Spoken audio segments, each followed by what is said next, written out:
Hello everyone, स्वागत है आप सभी का आज की इस वीडियो में। और आज मैं आप सभी के लिए वीडियो लेकर आया हूँ अपने LML सेलेक्ट सेकंड के ऊपर, जिसका कि आज हम ब्रेक शू रिप्लेस करने वाले हैं। दोस्तों देखिए, ये हैं नए ब्रेक शू और देख सकते हैं किस तरह के ब्रेक शू हैं। दोस्तों ये ब्रेक शू ओरिजिनल नहीं है, ओरिजिनल नहीं मिल पाए थे, यही मिले, तो इन्हीं को आज हम इंस्टॉल करने वाले हैं।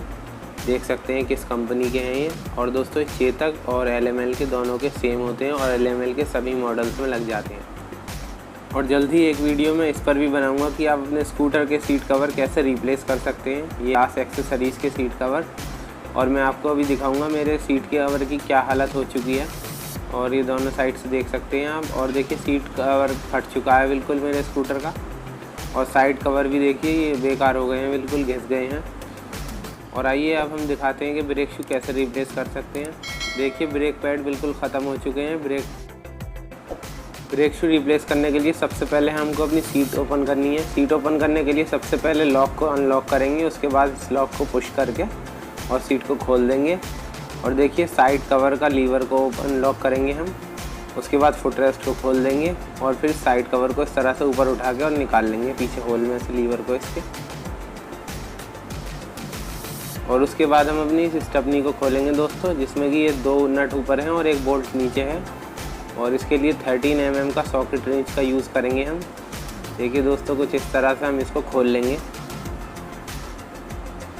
दोस्तों बहुत मेहनत लगती है इस तरह की वीडियोस बनाने में और ऐसी इन्फॉर्मेटिव वीडियोस बनाने में, तो आप चैनल को ज़रूर सब्सक्राइब कीजिएगा दोस्तों। और बेल आइकन को ऑल पर ज़रूर सेलेक्ट कीजिएगा और अपने फ्रेंड्स के साथ वीडियो को ज़रूर शेयर कीजिएगा। और अब हमें फुटरेस्ट को बंद कर देना है कुछ इस तरह से, और स्टेपनी को एक साइड से करके ऐसे निकाल लेना है, वरना स्टेपनी बाहर नहीं आती है इसकी। उसके बाद हमें व्हील कैप को पुल करके निकाल लेना है इसके लॉक्स में से कुछ इस तरह से। उसके बाद इसकी डस्ट कैप को निकाल देंगे सेंटर वाले। और अब प्लायर की हेल्प से स्प्लिट पिन को हम बाहर निकाल लेंगे कुछ इस तरह से।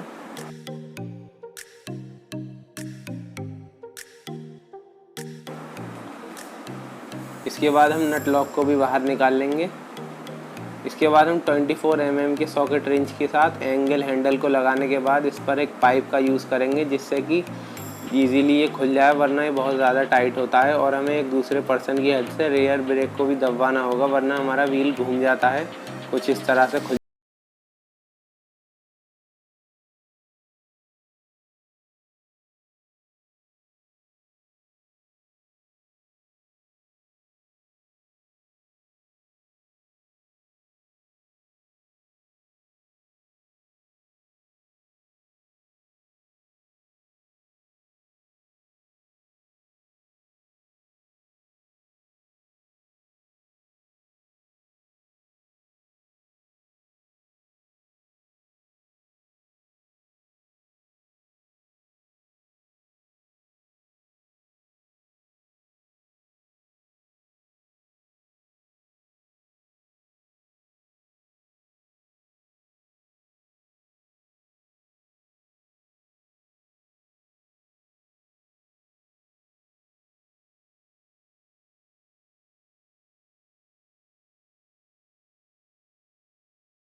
हुआ है यहाँ A3 और नए ब्रेक शू पर देखिए आप क्या लिखा हुआ है, मैं दिखाता हूँ आपको।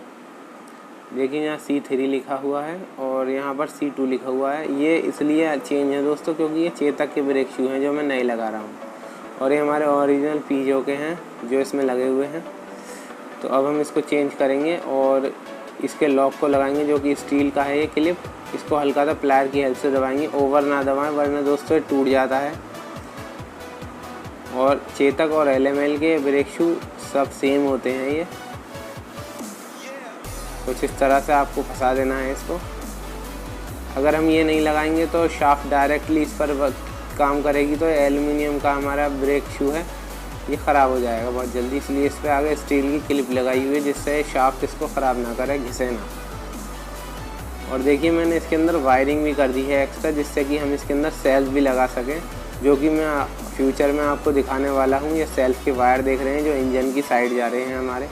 इसकी वीडियो भी मैं आपको जल्दी दूंगा कि आप अपने स्कूटर में बैटरी कैसे लगा सकते हैं। अब दोस्तों हम हल्की सी शाफ्ट पर ऑयलिंग करेंगे, लुब्रिकेट कर देंगे इसको जिससे कि इसमें कहीं पर भी अगर ड्राईनेस होगी वो ठीक हो जाएगा और हमारा ब्रेक अच्छा वर्क करने लगेगा। उसके बाद हम एक्स्ट्रा ऑयल को साफ़ कर देंगे और थोड़ा सा ऑयल हम पिन पर भी लगाएंगे जहाँ पर हमारे ब्रेक शू मूव करेंगे। आप यहाँ पर चाहें तो ग्रीस भी लगा सकते हैं लेकिन मैंने ऑयल का यूज़ किया है, यहाँ पर इंजन ऑयल का यूज़ कर रहा हूँ मैं यहाँ पर इसमें। और हम जिस साइड इस पर लिखा हुआ है ब्रांडिंग है उस साइड को हम बाहर रखेंगे। हमें A3, A4, C3, C4 से कोई प्रॉब्लम नहीं है दोस्तों। और अब हम इसकी स्प्रिंग को फंसा लेंगे और आप नोटिस करेंगे कि हमारी ब्रेक शाफ्ट जो है देखिए कितना ओपन पोजीशन पर है, जिसको कि हमें ब्रेक वायर को लूज़ करके इसको क्लोज पोजीशन पर लेकर आना है जो कि फ्लैट पोजीशन है इसकी। इस तरह से वायर को लूज़ करने के बाद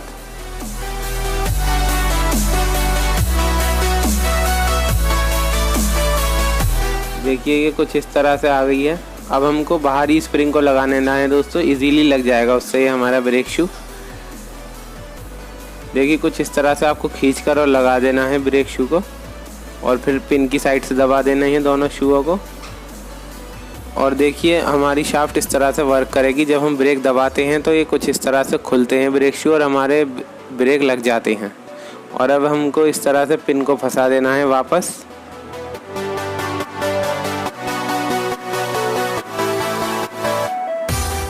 और हल्का सा हम इसके सैंड पेपर से सैंडिंग कर देंगे क्योंकि हमारे अगर चिकने वगैरह हाथ लग गए हैं तो उसकी वजह से ब्रेक अच्छा वर्क नहीं करेंगे। बिल्कुल ड्राई होने चाहिए हमारे ब्रेक शू। और इसको अब अच्छे से हम ड्रम को भी क्लीन कर लेंगे इसके और हल्का सा सैंड पेपर का यूज़ करेंगे। 80 ग्रिट का सैंड पेपर का यूज़ कर रहे हैं हम यहाँ पर। अब अच्छे से ड्राई क्लॉथ से हम क्लीन कर देंगे इसको। अब हम इसके व्हील को फिट कर देंगे कुछ इस तरह से जैसा मैं फिट कर रहा हूँ।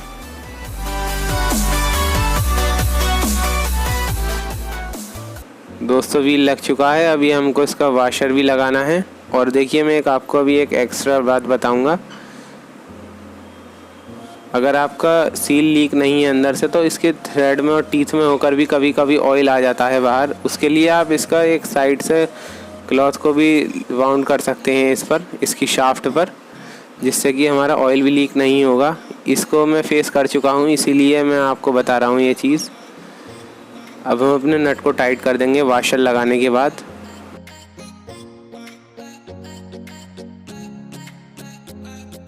और अब हम इसको टाइट कर लेंगे सॉकेट रिंच की हेल्प से 24 mm की। और व्हील को घुमाकर या एंगल हैंडल को घुमाकर कर देंगे और एक्स्ट्रा कपड़े को फाड़ देंगे हम और इसको सही फुल टाइट करेंगे दोस्तों। हम ये लूज़ नहीं रहना चाहिए हमारा शाफ्ट। अगर ये लूज़ हुआ तो हमारा ये शाफ्ट बेकार हो जाएगा, ख़राब हो जाएगा। इसलिए इसको ठीक से टाइट करें, ओवर टाइट ना करें आप इसको। अगर ओवर टाइट करेंगे तो थ्रेड स्लिप हो जाएंगे आपके।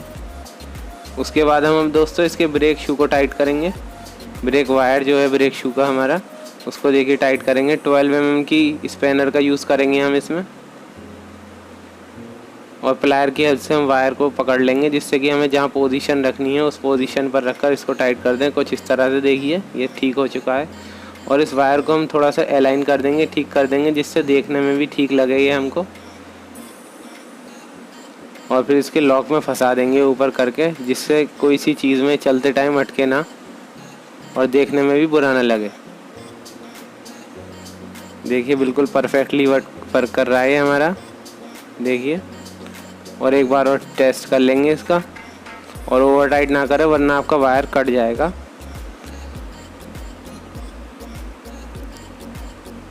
अब हम इसको एक बार चेक कर लेंगे ब्रेक को दबाकर, और फिर एक बार और चेक करेंगे हम कि फुल टाइट है या नहीं हमारा नट।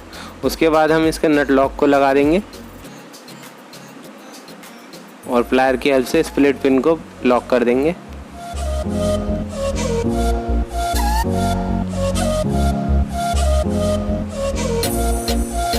आपको स्प्लिट पिन ज़्यादा मोड़ने की ज़रूरत नहीं है, लेकिन इस पर डस्ट कैप लगानी है, इसलिए इसको मोड़ना ज़रूरी है, वरना ये लग नहीं पाएगी। उसके बाद हम अपना व्हील कैप लगा देंगे। व्हील कैप लग चुका है अब हमारा। अब हमें देखिए वाल बॉडी को हमें साइड में रखना है, जिससे कि अगर हम बाद में हवा भरेंगे इसमें तो हमें प्रॉब्लम ना आए। हम वाशर और 13 mm के नट लगा लेंगे। अब इन सभी को हम टाइट कर देंगे, ओवर टाइट नहीं करेंगे क्योंकि इससे ज़्यादा टाइट हो जाएगा ये, क्योंकि फिर हमारे टूल से नहीं खुलेगा जो स्कूटर के साथ आते हैं, क्योंकि एंगल हैंडल से ये ज़्यादा टाइट हो जाएंगे। दोस्तों मिलते हैं जल्दी आपसे नई वीडियो में। Stay safe and good bye.